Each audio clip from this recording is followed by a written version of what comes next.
Hello, I do hope you've had a good Christmas and New Year, but boy oh boy, I should have laid off the food and drink. Anyhow, here to start the new year is January 2022's PS Plus lineup. For the PS4 and PS5, Deep Rock Galactic. AbsinthTears is a no-go since the game will be new to us on the PlayStation. However, it is already out on the PC and Xbox and is a huge success. It is said that it will take a whopping 200 hours to bag yourselves that shiny platinum.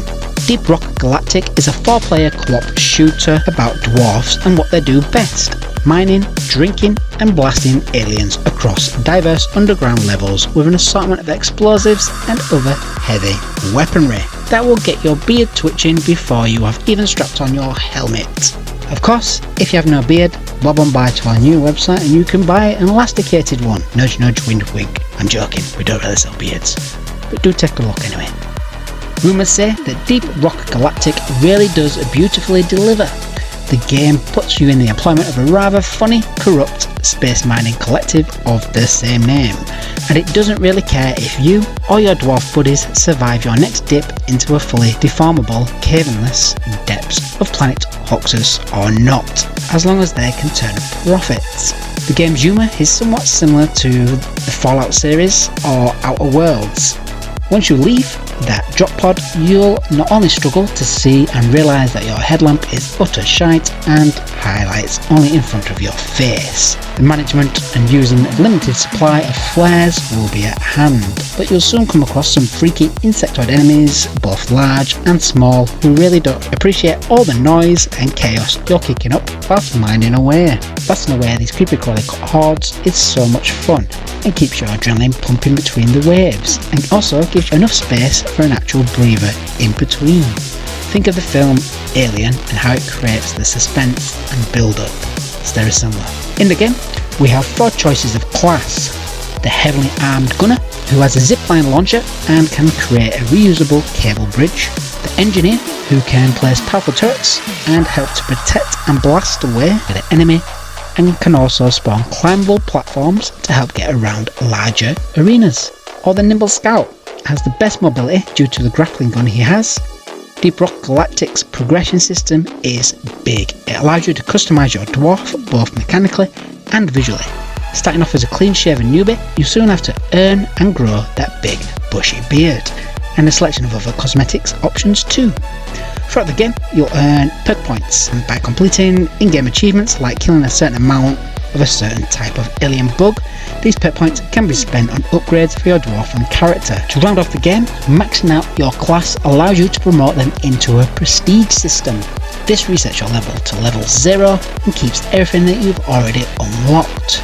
Thus leaves you to go on to multi-mission endgame deep dives with even higher risks and bigger rewards. Deep Rock Galactic is one of the best 4-player co-op type games to date. The combat is so much fun, fast and exciting, with tons of things to find between the 4 playable classes.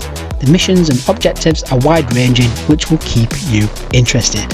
Strap on that beard, hold on to that horned helmet and raise a tank of the veil to the gigantic rating this game gets, 9 out of 10. This one is going to be huge on the PlayStation. Let's get dirty and race our way to the finishing line in Dirt 5 for the PS5 and PS4.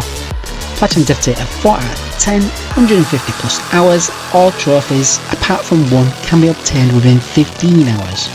Dirt 5 is similar to the game Drive Club. It is a mix of door handle to door handle arcade style racing and bleeding edge visuals. Even the extreme weather and night lighting are stunning.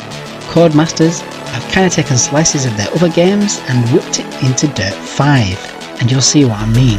Elements of MotorStorm, even a track from MotorStorm, Trackmania's custom track builder, and a tiny bit of Sega Rally and Growl to boot. This cocktail of influences combines a very well executed racing game.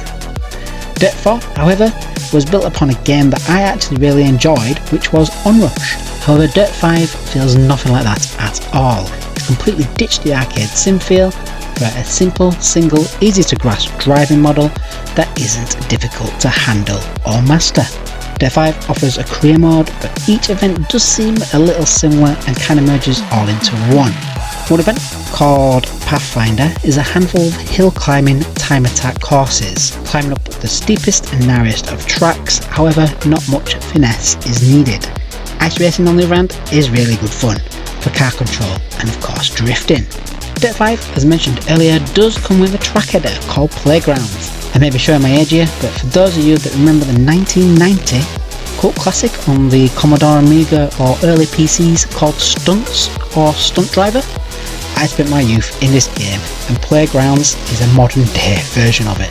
Dirt 5's arcade-inspired racing experience that draws from just about every influence you can think of apart from its predecessor. It is fast, frantic and very handsome in the graphics department. It gets a great big fat 8 out of 10. Lastly, we have Persona 5 Strikers for the PS4. 40 to 50 hours to bag yourself this platinum with a rough difficulty of 4 out of 10. Persona 5 Strikers rejoins the lovable gang of misfits that make up the Phantom Thieves. The game swaps its signature turn-based combat for combo-driven hacking and slashing. It feels similar and you can still cast spells or call upon your personas to exploit the elemental weaknesses of your enemies, explore the elaborate otherworldly dungeons, but the JRPG system of the original game has been replaced. The story feels like a proper sequel and dips in and out of some of the same ground as the first game in a way that it feels very cleverly put together. A few new additions to the cast comes to Strikers, however I would say if you haven't played Persona 5, please do before playing this one, otherwise you may be a little baffled, like me, to what's going on or why there's a talking cat who insists he's not a cat and also turns into a bus. Nonetheless, you jump straight into the game with a full party of 8 playable characters, pretty much from square one. But again, if you haven't played Persona 5, you are of any connection to any of these characters whatsoever or know their strengths or weaknesses. Persona 5 Strikers combat is a lot of fun, regardless of your familiarity with Persona 5. Fights are broken into discrete encounters triggered by stealthily engaging a lone enemy, but once you do so they'll explode into a whole horde of bad guys to fight.